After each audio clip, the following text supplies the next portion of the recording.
pintu pertama menuju kedamaian ketika disampaikan di awal dan bukan di akhir.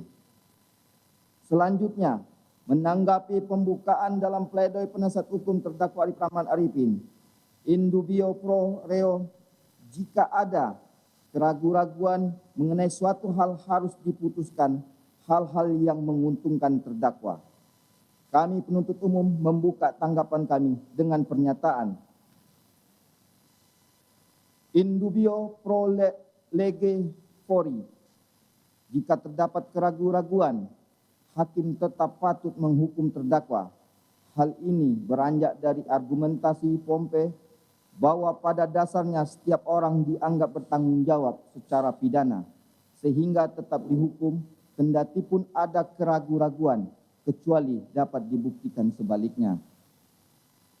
Memperhatikan isi nota pembelaan atas pledoi dari tim penasihat hukum terdakwa, pada pokoknya memohon kepada majelis hakim yang menyidangkan perkara ini agar 1. Menyatakan saudara terdakwa Arif Rahman Arifin tidak terbukti secara sah dan meyakinkan melakukan tindak pidana sebagaimana yang didakwakan saudara penuntut umum dalam dakwaan ke-1 primer, dakwaan ke-1 subsidiar, dakwaan kedua primer, dan dakwaan kedua subsidiar. 2.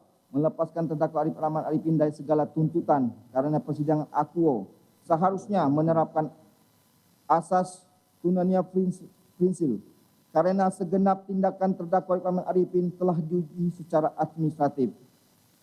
3.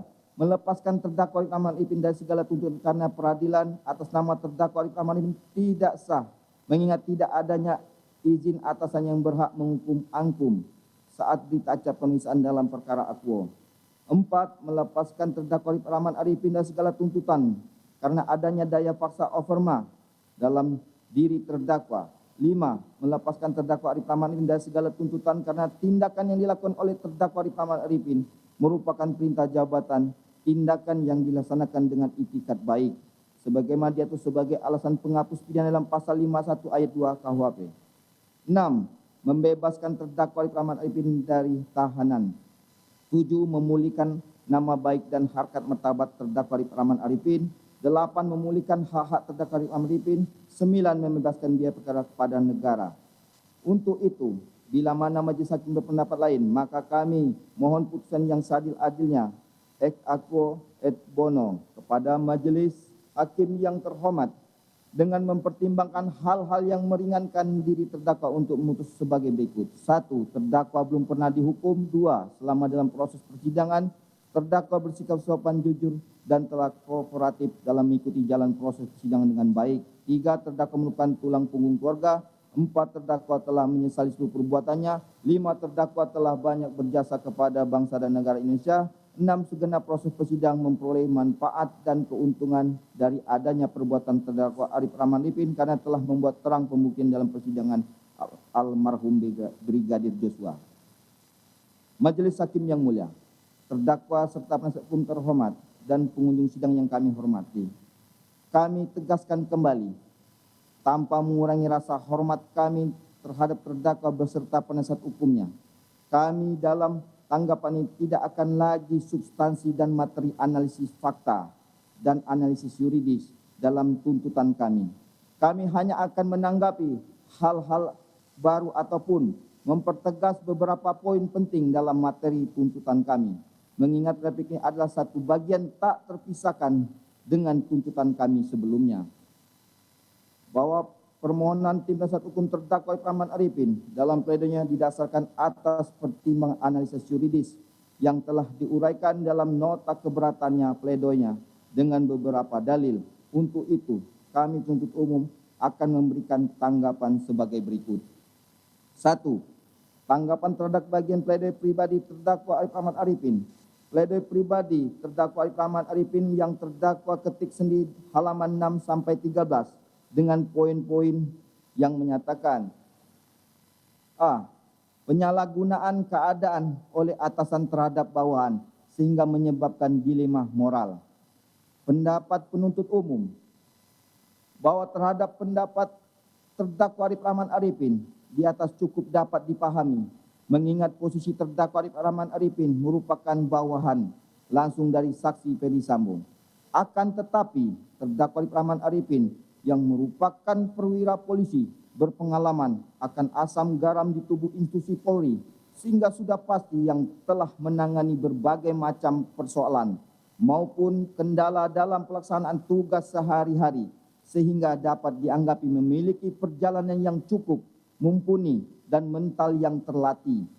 Akan tetapi terdakwa Rahman Arifin dengan dalih melakukan perintah atasan dan ketidakmampuan untuk menolak dengan alasan dilema moral. Kemudian, tetap melaksanakannya meskipun menyadari bahwa tindakan tersebut bertentangan dengan undang-undang dan mengindahkan norma yang ada, maka hal tersebut bertentangan dengan Peraturan Kepolisian Negara Republik Indonesia Nomor 7 Tahun 2002 tentang Kode Etik Profesi dan Komisi Kode Etik Kepolisian Negara Republik Indonesia, Pasal 6 Ayat 2. Setiap pejabat Polri yang berkedudukan sebagai bawahan wajib a. melaksanakan perintah atasan terkait dengan pelaksanaan tugas, fungsi, dan kewenangannya dan melaporkan kepada atasannya. B. Menolak perintah atasan yang bertentangan dengan norma hukum, norma agama, dan norma kesusilaan. C. Melaporkan kepada atasan pemberi perintah atas penolakan perintah yang dilakukannya untuk mendapatkan perlindungan hukum dari atasan pemberi perintah. Senyatanya dalam pasal 6 ayat 2 huruf C di atas, terdakwa Rahman Arifin dapat saja menolak perintah dari saksi Ferdi Sambo dan melaporkan hal tersebut kepada atasan dari saksi Ferdi Sambo.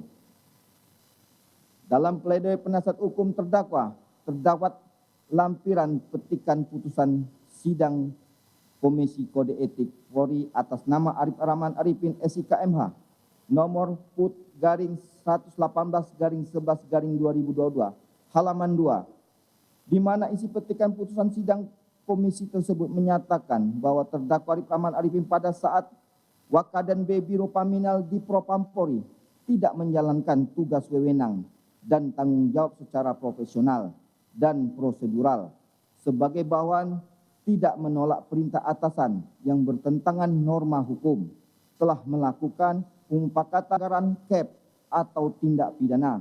Sebagai atasan telah memberi perintah yang bertentangan dengan norma hukum dan sebagai atasan telah menggunakan kewenangannya secara tidak bertanggung jawab. Sehingga dengan demikian dalil pledoi pribadi diri terdakwa Rahman Arifin penyalahgunaan keadaan oleh atasan terhadap bawahan sehingga menyebabkan dilema moral patut untuk dikesampingkan. B. Tanggung jawab atas terhadap bawahan. Pendapat penuntut umum, dalam prinsip pertanggungjawaban pidana, mereka yang melakukan, yang menyuruh melakukan, dan yang turut serta melakukan perbuatanlah yang dapat dikenakan sanksi pidana. Van Hamel mengatakan pertanggungjawaban pidana adalah suatu keadaan normal dan kematangan psikis dan kemahiran yang membawa 3 macam kemampuan untuk a. untuk dapat mengerti makna serta akibat sungguh-sungguh dari perbuatan sendiri. B. Menginsafi bahwa perbuatan-perbuatan itu bertentangan dengan ketertiban masyarakat. C. Menentukan kehendak berbuat. Selanjutnya, dasar adanya tindak pidana adalah asas legalitas, sedangkan dasar dapatnya adalah asas kesalahan. Hal ini mengandung arti bahwa pembuat atau pelaku tindak hanya dapat dipidana apabila jika dia mempunyai kesalahan dalam melakukan tindak pidana tersebut